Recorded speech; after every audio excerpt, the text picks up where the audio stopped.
I'm sorry. What, what can I say? And I said, you know what? You should be really proud because you taught me something that I presented and people have said this is some fine work. I said you should be really proud of yourself for inspiring me. And that just sent me on a whirlwind of images that I have in my head, that I have on paper, I have on film, that I still have a lot of work that I have to produce. These oak images that I have here, I'm working on a series. I'm going to try to put a book together. These are black oaks all in Yosemite Valley that are in various states of distress. They will more than likely over the next few years no longer be around. And they are being overtaken by natural species in the valley.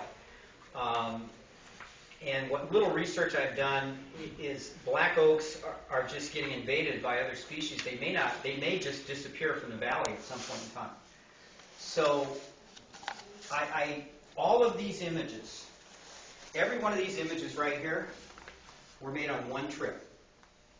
In one day, I shot all of these images. Every one of these images I took in one day. It was the greatest photographic day I've ever had in my life, because I started and I saw, I was seeing very clearly. I was seeing things that I couldn't believe. I'm like, that's another one. There's another. There's another. And they were just beautiful images. The light was coming through just incredibly. And I thought, you know, this is going to be a spectacular image. On top of that, the state of distress that a lot of these trees were in was just fascinating. To see them be able to survive. This tree right here, and it's hard to see, but this tree is sitting literally on top of a hunk of granite. The entire root structure is here. It's right here on this is a big, huge piece of granite that's probably 10 feet high. And there's a fissure in the back.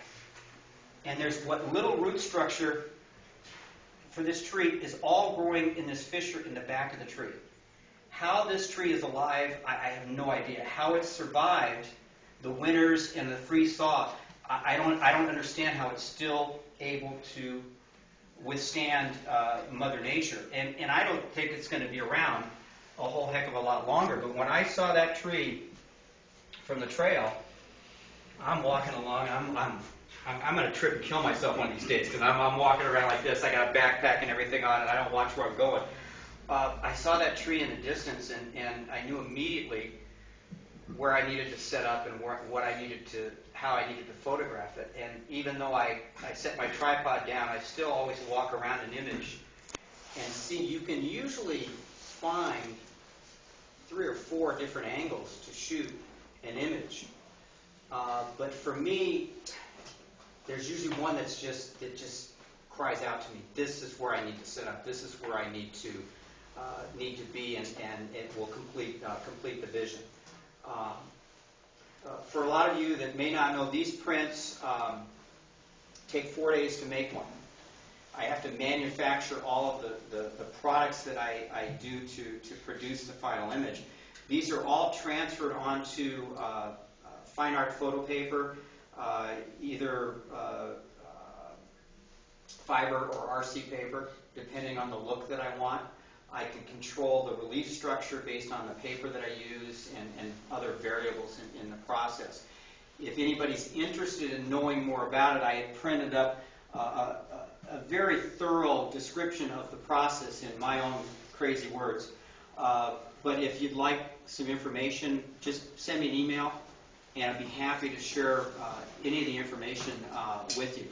Now also, we were talking earlier about the fact that you can do this process and many alternative processes like this with digital negatives. So you know, for me, this is just, I'm old school. Okay, my friends are all going in the 21st century. I'm back in the 19th century. Okay, I mean, this process was developed in 1864. So I'm living in 1864 doing all this stuff. These guys, how do these guys figure this out? In 1864, that you put Jello, okay, gelatin, water, sugar, pigment, You mix all that up. First, you make gelatin and you let it set. You let it get hard. Then you remelt it. You put sugar in it, and you put a certain amount of pigment in it, and you warm it up. And then you pour that gelatin on a substrate and let it set for 2 days. Then you sensitize it with a dichromate sensitizer. You put your negative on it. You put it underneath a vacuum frame and you expose it to UV light.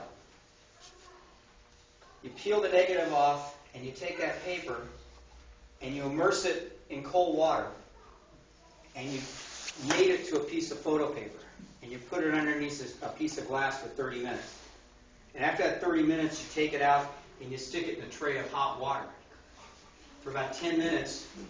Then you peel off the support tissue where that gelatin was, and you have a big glob of black goo in the water, and you just shake it, and that's what you get.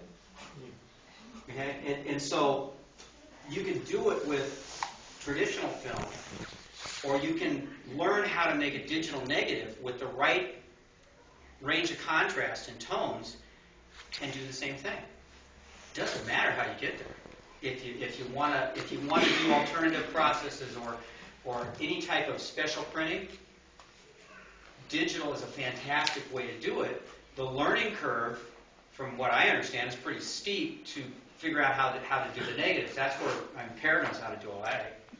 I ain't going there. It's just this is enough for me. I go with what I know. So there's ways to be able to do hybrid photography that if you want to make special prints, you want to make silver prints, you want to make platinum prints, cyanotypes, all the different alternative prints, you can do it with digital. Just make a digital negative. And once you get that digital negative dialed in to where you have all of your tonal range, then you can have fun with the printing process. Or if you love to look at images on your computer screen, and that's where you want to go, hey, that is fantastic. It doesn't matter. What do you want as an end result? For me, I got to make prints.